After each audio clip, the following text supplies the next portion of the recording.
Ito ang tagpo na nakita ko kanina sa Facebook habang ako ay nag-scroll.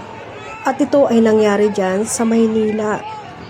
Mula nung matapos ang eleksyon, kaliwat ka ng demolition ang nararanasan ngayon ng mga Manilenyong matagal nang nakatira sa mga hindi nilang lupa. No?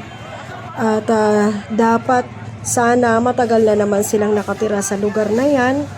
Dapat sana ay tinutulungan sila na magkaroon ng sariling titulo para sa kanilang sariling lupa. Pero ang nangyayari ay sapilitan silang pinapaalis dito.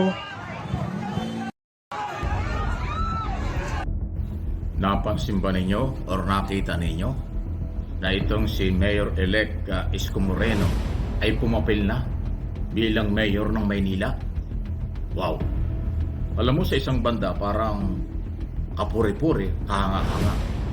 Pero kung meron siyang respeto sa kasalukuyang mayor ng Maynila, dapat hindi niya ginagawa yun. Naka-aircon pa, oh. Mga social, oh. Naka-aircon pa, squatter area po yun.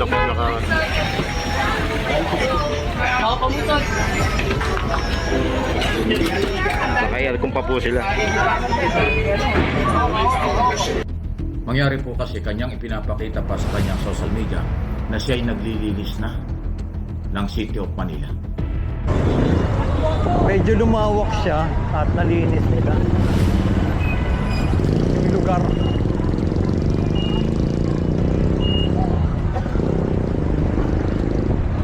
Bro!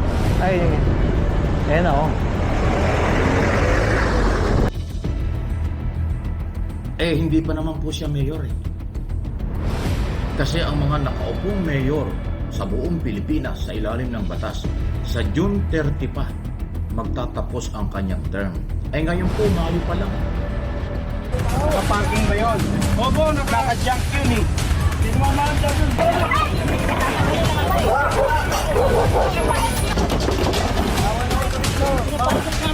Bawal na nga eh.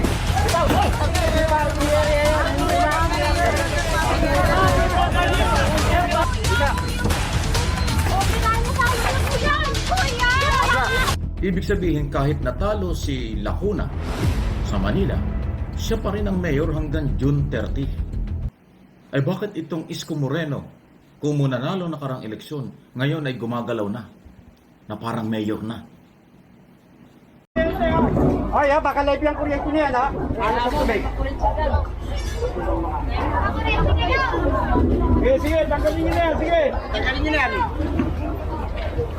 Baka kuryente kayo dyan. Huwag kasi gamitin yung bangketa. May kuryente yan, may kuryente. Ate, huwag niyo hawakan basta-basta.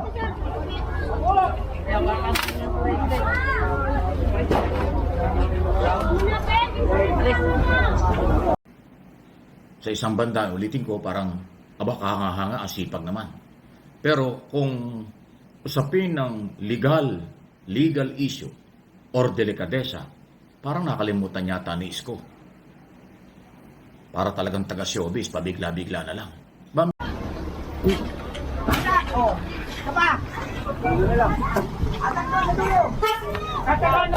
Ayan na lang, ito dito.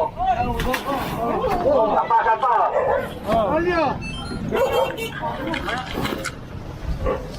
Ayaw!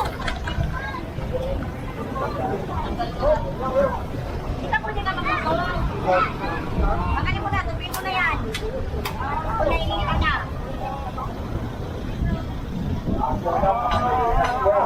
Alam ate, kanino? Hindi, akin yan, balik-balik nyo na yan. Babalik nyo yan sa akin eh. Ayun pa. Ano may manok? Alam ate? Kulungan ko na may kulungan. Mayor-elect, respeto mo naman na yung ati-atihan mo o ate mo na si Lacuna. Tinalo mo na nga, pinangungunahan mo pa sa kanyang trabaho. Oo, alam natin, mayroong problema sa Maynila. Maaaring nakalimutan na pabayaan ni Isko ni Lacuna. Pero saka mo namang gawin ang paglilinis pag ikaw na yung mayor. Buhay Maso! Sabi mo, wala dyan, takpan. Boy Maso in the house. Sir. Sir. Elected mayor ka pa lang, hindi pa ikaw ang kasalukuyang mayor. Meron pang mayor na hanggang June 30. Kahit po sa ang lugar sa buong Pilipinas, ang mga natalong mayor na incumbent, mananatili hanggang June 30. Sa June 30 pa, papalit ang lahat ng mga nanalo. From governor, congressman, ultimo ang mga senador, ganun eh. Eh bakit naman yung galaw ni mayor ay sa atong nagmamadali? Ayan o.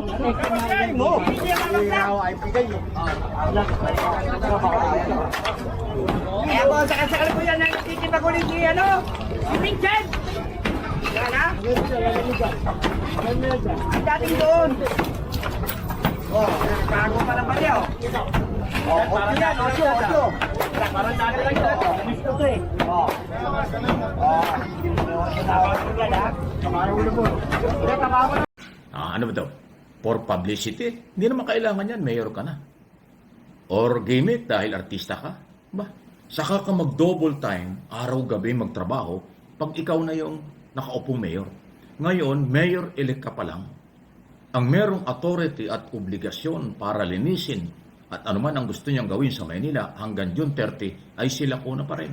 Hindi po ako spokesman ni Lacuna. Akin lang ipinapaliwanag ito kasi para namang nawawala ang respeto.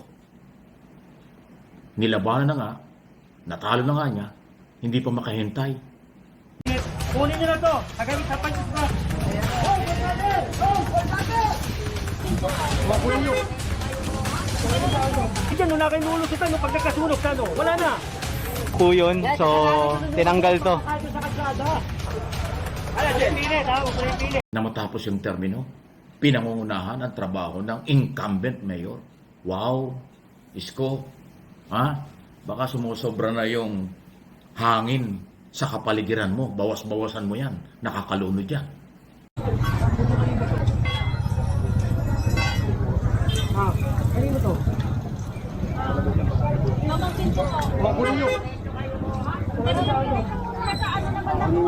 Kali to, kali. Pato-pato pa kayo. Daan muna kayo, ha? Ay, parali nyo. Kinanay, baka mapapato. Pag sobra ang hangin sa kapaligiran, pag sobra ang angas sa kapaligiran, nakakasira din yan sa mga taong matitino. Ako, wala akong kinalamat, wala akong pakalam sa Maynila, hindi ako taga Maynila. Pero aking observation, aking paninindigan.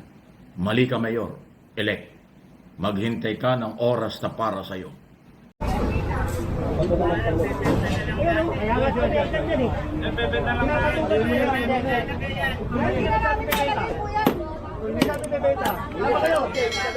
Tama nyo, sumama kayo para sa tayo tatapon yan.